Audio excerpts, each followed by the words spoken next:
Alors oui, cette année, on a plutôt une évolution de la croissance qui est sur un rythme plus soutenu que l'année dernière, donc plus 1,9% de croissance, alors qu'on était à plus 1% l'année dernière.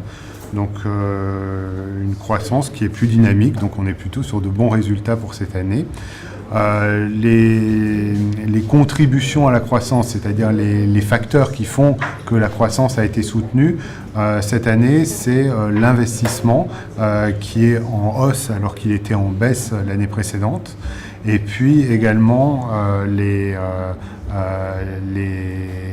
dépenses des administrations qui sont plus dynamiques et qui contribuent finalement pour la moitié à la hausse de la croissance. Alors le tourisme est plutôt bien orienté. La Coupe Davis n'a pas fait de mal et donc a contribué positivement à la saison touristique. Donc on a 3 millions d'euros à peu près. Et sinon, les autres indicateurs du tourisme sont bien orientés avec les hôtels qui sont à plus 10%.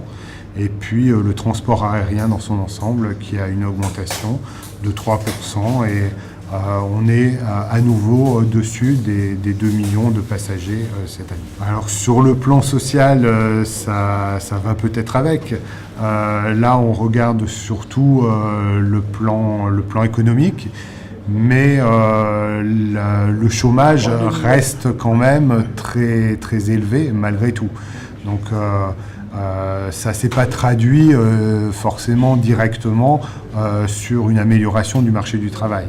Le marché du travail est toujours en fort déséquilibre avec un chômage structurel important, mais l'économie va mieux et cette année, l'économie va mieux surtout en raison de l'investissement et des dépenses publiques.